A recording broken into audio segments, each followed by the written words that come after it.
बोली देवादिदेव 1008 महावीर भगवान की जय। संत शिरोमणि आचार्य गुरुवर श्री विद्यासागर जी मुनि महाराज की जय। परम पूज्य 108 मुनिवर श्री प्रज्ञासागर जी महाराज की जय।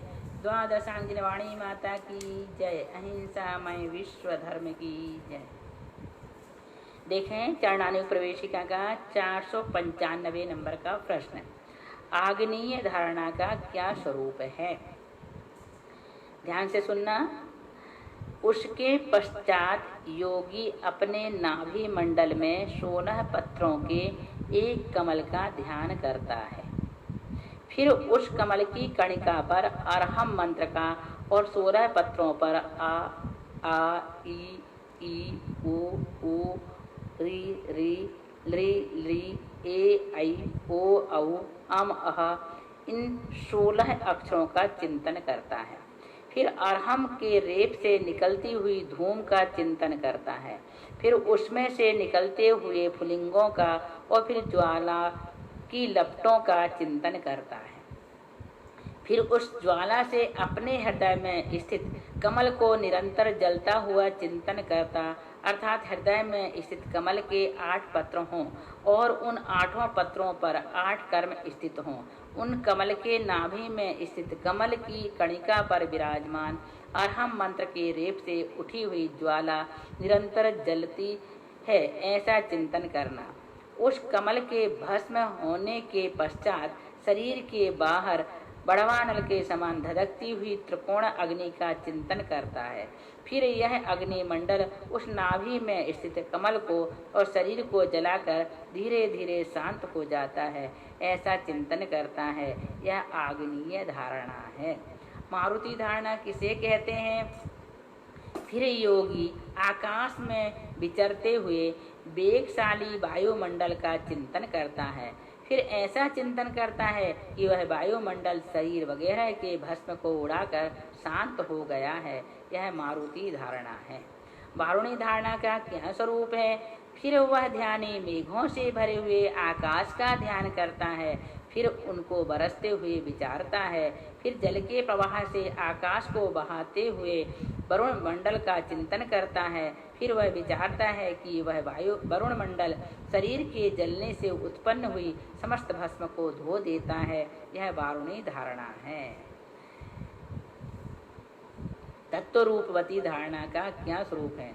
ज्ञानार्णव एक ग्रंथ है, उसमें इन धारणाओं के बारे में बहुत अच्छे से विश्लेषण किया गया है। यदि आप लोगों का ध्यान है, ध्यान करने की इच्छा है, ध्यान में रुचि है, तो आप ज्ञानार्णव ग्रंथ जरूर पढ़ें। कौन सा ग्रंथ? ज्ञानार्णव ग्रंथ जरूर पढ़ें। तत्व रूपवती धारणा का क्या स्वरूप है? फिर वह योगी सिंहासन पर विराजमान देव दानवों से पूजित सर्वज्ञ के समान अपने आत्मा का चिंतन करता है। फिर 8 कर्मों से रहित निर्मल पुरुषाकार अपने आत्मा का चिंतन करता है। यह तत्व रूपवती धारणा है। पदस्थ ध्यान किसे कहते हैं? पवित्र मंत्रों के अक्षर रूप पदों का अवलंबन लेकर जो ध्यान किया जाता है वह पदस्थ ध्यान है। पवित्र मंत्रों के अक्षर रूप पदों का अवलंबन लेकर जो ध्यान किया जाता है वह पदस्थ ध्यान है। ध्यान के योग मंत्राक्षर कौन से हैं? पंच परमेष्टि का वाचक पंच नमस्कार मंत्र, अहत सिद्धाचारोपाध्याय सर्वसाधुभ्यो नमः, यह 16 अक्षरों का मंत्र। अरिहंत सिद्ध, यह 6 अक्षरों का मंत्र। और ओम ह्राम ह्रीम हूम हूम ह्रा अस्या उषा नमः 5 तत्वों से युक्त यह पंचाक्षरी मंत्र। अरिहंत, यह 4 अक्षर का मंत्र। सिद्ध, यह 2 अक्षर का मंत्र तथा अन्य भी अनेक मंत्र ध्यान के योग्य हैं। रूपस्थ ध्यान किसे कहते हैं? इस ध्यान में समोषण आदि महिमा से युक्त अरिहंत के स्वरूप का चिंतन किया जाता है, उसे रूपस्थ ध्यान कहते हैं। रूपातीत ध्यान किसे कहते हैं? जिस ध्यान में शुद्ध चिदानंदमय पुरुषाकार और लोक के अग्रभाग में स्थित आत्मा का ध्यान किया जाता है, उसे रूपातीत ध्यान कहते हैं। धर्म ध्यान किसे कहते हैं? चौथे, 5वें, 6ठे और 7वें गुण स्थान वाले जीव के ही धर्म ध्यान होता है। शुक्ल ध्यान किसे कहते हैं? कषाय रूपी मल का क्षय अथवा उपशम होने से वह शुक्ल ध्यान होता है। इसलिए आत्मा के शुचि गुण के संबंध से इसे शुक्ल ध्यान कहते हैं। शुक्ल ध्यान के कितने भेद हैं? 4। पृथक वितर्क, एकत्व वितर्क, सूक्ष्म क्रिया प्रतिपाती और व्युपरत क्रिया निर्वर्ती। शुक्ल ध्यान किसे कहते हैं, किसके होते हैं? शुक्ल ध्यान किसका होता है? आदि के 2 शुक्ल ध्यान तो सकल श्रुत के धारक श्रुत केवली के होते हैं और अंत के 2 शुक्ल ध्यान संयोग केवली और अयोग केवली के होते हैं। दूसरे रूप से पहला शुक्ल ध्यान तीनों योग वाले मुनियों के होता है, क्योंकि इसमें योग बदलता रहता है। दूसरा शुक्ल ध्यान किसी एक योग वाले के होता है, क्योंकि इसमें योग बदलता नहीं है। तीसरा शुक्ल ध्यान काय योग वाले के ही होता है, क्योंकि केवल काय योगी की सूक्ष्म क्रिया ही होती है। और चौथा शुक्ल ध्यान अयोग केवली के ही होता है, क्योंकि इसमें योगों की क्रिया का सर्वथा अभाव हो जाता है। पृथक वितर्क विचार शुक्ल ध्यान किसे कहते हैं? जिस ध्यान में पृथक पृथक रूप से वितर्क और विचार होता है उसको पृथक वितर्क विचार शुक्ल ध्यान कहते हैं। वितर्क किसे कहते हैं? विशेष रूप से तर्क अर्थात विचार करने को वितर्क कहते हैं। वितर्क नाम श्रुत ज्ञान का है। विचार किसे कहते हैं? ध्यान करते समय ध्यान के विषय का बदलना, वचन का बदलना और योग का बदलना विचार है।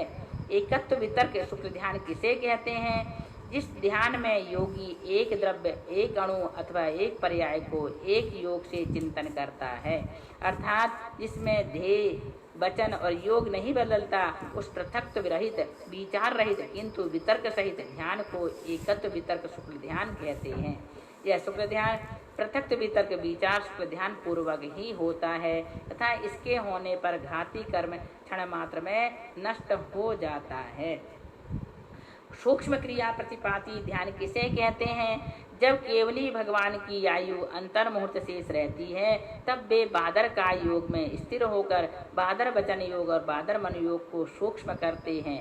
फिर वचन योग मन योग में स्थित होकर बादर का योग को सूक्ष्म करते हैं।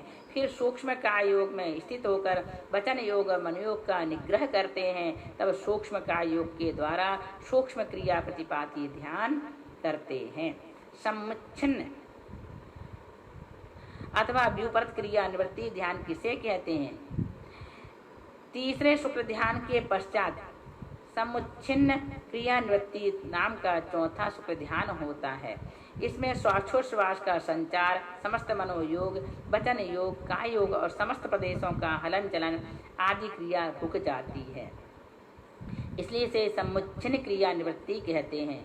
इसके होने पर मोक्ष के साक्षात कारण चारित्र, दर्शन और ज्ञान पूर्ण हो जाने से अयोग केवली भगवान शुद्ध सुवर्ण की तरह निर्मल आत्मरूप होकर निर्वाण को प्राप्त करते हैं। निर्ग्रंथ किसे कहते हैं? सम्यक दृष्टि होने के साथ ही साथ जो बाह्य और अभ्यंतर परिग्रह के त्यागी होते हैं उन्हें निर्ग्रंथ कहते हैं। इसी से दिगंबर जैन साधु निर्ग्रंथ कहे जाते हैं। निर्ग्रंथ के कितने भेद हैं? पुलाक, बकुश, कुशील, निर्ग्रंथ और स्नातक, इन पांचों को निर्ग्रंथ कहते हैं। पुलाक मुनि किसे कहते हैं? जिन मुनियों के उत्तर गुण की भावना भी नहीं होती और मूल गुणों में भी जो कभी कभी दोष लगा लेते हैं उन मुनियों को पुलाक कहते हैं। पुलाक मुनि की अन्य विशेषताएं क्या हैं? पुलाक मुनि के सामायिक और छेदोपस्थापना चारित्र होता है। कम से कम आचारांक के और अधिक से अधिक 10 पूर्व के ज्ञाता होते हैं। उनके 3 शुभ लेश्याएं होती हैं और मर करके वह अधिक से अधिक 12वें स्वर्ग तक जन्म लेते हैं। बकुश मुनि किसे कहते हैं? जिनके मूल गुण तो निर्दोष होते हैं किंतु जिन्हें अपने शरीर तथा पीछी वगैरह उपकरणों से मोह होता है उन्हें बकुश मुनि कहते हैं। बकुश मुनि की अन्य विशेषताएं क्या हैं? बकुश मुनि के सामायिक और छेदोपस्थापना चारित्र होता है। एक कम से कम 5 समिति और 3 गुप्तियों के तथा अधिक से अधिक 10 पूर्व के ज्ञाता होते हैं। उपकरणों में आसक्ति होने से इनके 6 लेश्याएं होती हैं।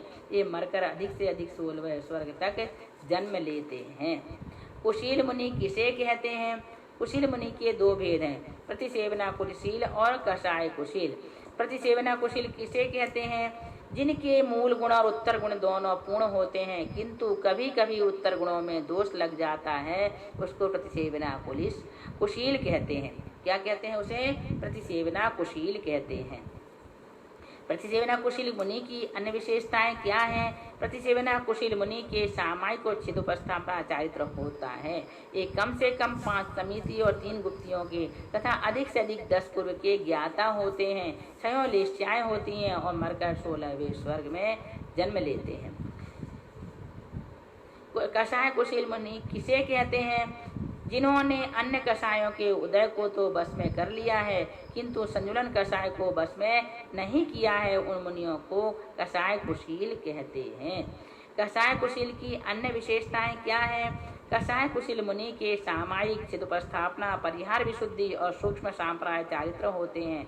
कम से कम 5 समिति, 3 गुप्तियों के और अधिक से अधिक 14 पूर्वों के ज्ञाता होते हैं। कापोत, पीत, पद्म और शुक्ल 4 लेश्याएं होती हैं।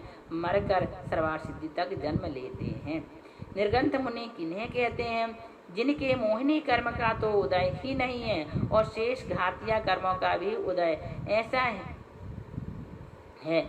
है जैसे जल की लकीर तथा अंतर्मुहूर्त के बाद ही जिन्हें केवल ज्ञान प्रकट होने वाला है, उन्हें निर्ग्रंथ कहते हैं।